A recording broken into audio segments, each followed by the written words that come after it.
Oh, hello again. This is Miles Cholmondeley Warner issuing you an invitation to look at it this way. Sorry, can I ask you, is this the area where there was the controversy with the Muslims playing on the park? Yeah. I think this is the area. Yeah. Is there any updates on that? Is it still going on? Well, the Royal Parks policy is no. Right, yeah. I watched all the stuff, so I'm kind of up to date with like a week or so ago. The agreement is that they just do it over there now. You know by the fountain over there, the water. So off the public right of way? No, they're still in a public place, but they're not in the Royal Park. That's actually not Royal Park territory, is that right? No, so that outer fence there. Yeah. That's the end of Hyde Park. Oh, so they can. So that's not inside. Outside. So they're not covered by the Royal Parks policy where they're doing it, where they're now doing it. Is that right? Yeah. That's oh, right. They still want to do it in this area. So they basically agree with us. You can do it wherever you like. It's not but not. So you're not getting any of the flack for letting them basically break park rules. No, it's not. You've got the Royal Park regulations. Yeah. Which is statutory. Yeah. And then you've got Royal Park policy. Which is their rules they want people to apply. Yeah. So they've basically spoken to their leaders, and I think that the agreement was they should do it outside the park. That way, it doesn't contravene the park rules. Yeah, the park rules. Right. And my understanding is that they do it just outside. Well, what happened if they came back in and started again, saying, "Come on, lads, we're not changing this"? Well, would you stop them, or what would happen? It's more of a case of we just need to let them know that they're breaking the rules. I mean, it's something we can arrest them for because they're not breaking the law. It's just against. Yeah, there's a whole load of social media meltdown. It looked like the police were kind of dancing on the head of a pin, saying, "Well, it's not against the law; it's against the rules, so we can't do anything." It's kind of a difficult line to go through. Yeah, but it looks like it from a kind of vague outsider's perspective, or they're kind of just letting them get away with it because they don't want to cause any controversy. It looks like that anyway to a lot of people. It is quite difficult to deal with. We can park with.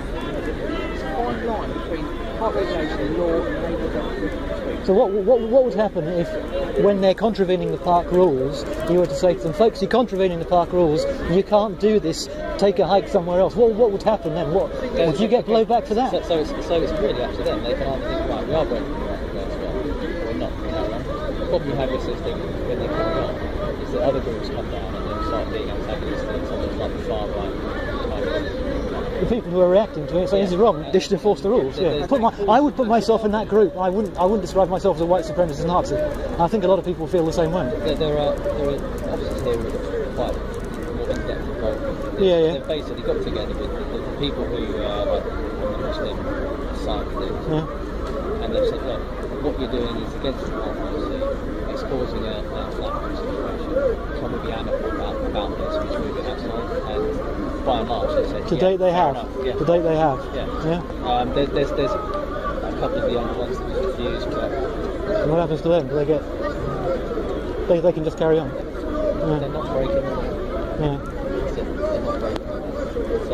So it's difficult because we can't. Because I mean, a lot of people see that like as, well, okay, they're not breaking the law, but they're breaking the rules. Come on, people. I think people see it that way. The thing is, we can't just go and enforce whatever rules. I mean, because you say they would then come down en masse and start causing trouble. Not so much. There's a possibility, but the thing is, we're basically trying to mediate between what the Royal Parks want, how to keep it as peaceful as possible, preserve the spirit of speakers, and allow people to ultimately, freedom of expression. Yeah, you can kick ass as well, though, can't you? You're the police. You're allowed to do that. If they're breaking the law, but they're not breaking the law. Yeah, but you could say, I suppose you could also say, well, they're breaking the rules. We're the people like in charge of that kind of vague thing. Even if it's not the law, it's the rules, and we can say, folks, come on. It's very clear cut. Yeah, and it depends where do you sit behind it, or do you say, look, lads, come on. By all means, you can turn around and inform them of it, but the thing is, you can't enforce it by antagonise the situation. Yeah.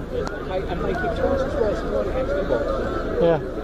And then you get a kind of a head of steam building up, maybe on social media, on Facebook, on YouTube, all these things, and it builds up, and it builds up, and it builds up, because people think, oh, they're not doing their job, they should be enforcing. That's how it builds up. There is a lot of ignorance about what our job is, and yes, rules as opposed to law is the situation. Yeah, rules as opposed to law. Because then, if we start trying to enforce rules, well, one, it's not legally enforceable, and secondly, where do you draw the line with enforcing rules? McDonald's might have a no bags policy, do we go and start throwing out people who've got bags? It's not getting it. Tesco's might have, or some clothes shops have a... I suppose they'd have like security dealing with that, wouldn't Yeah, they? there's not that policy. I suppose that whoever the security on site is, if it's Tesco's, they're going to have their security. You're trying to keep a balance. Try and be fair for everyone in the way, but keeping it safe. Yeah. That's the overriding thing, and I think and this is, I think the problem with the praying is that it was it's not in the spirit of speaking for. It's not praying. I mean, you pray in churches or in mosques or in houses. If you pray on the public right of way, you're saying, look lads, it's my patch. And, walk around us. That's the way it looks to people. It's the way it looks to me, and I'm not a complete football raging nutcase. You have to accommodate everyone's beliefs and what everyone wants to do, but it was getting to the point where it was getting quite heated. Yeah. And that's how the current arrangement worked out. Ultimately, if people start praying, we can't stop them. Because they're not praying to the Lord. Yeah. All we can say is, look guys, what you're doing is, for whatever reason, the agreement is you do it outside. Like I said, all I can really say is that at the current situation is they were requested, and it was purely a request. Yeah. Because of the current situation, to go which you were totally entitled to do, yeah. And they were very adult about it, so fair enough. And that's where we're at. Yeah. Fair enough. Apparently they're supposed to start around 4:30 or 4:45, which is now, and I don't see any sign of them. What, praying? Yeah. Because they're probably Or it's raining, I suppose.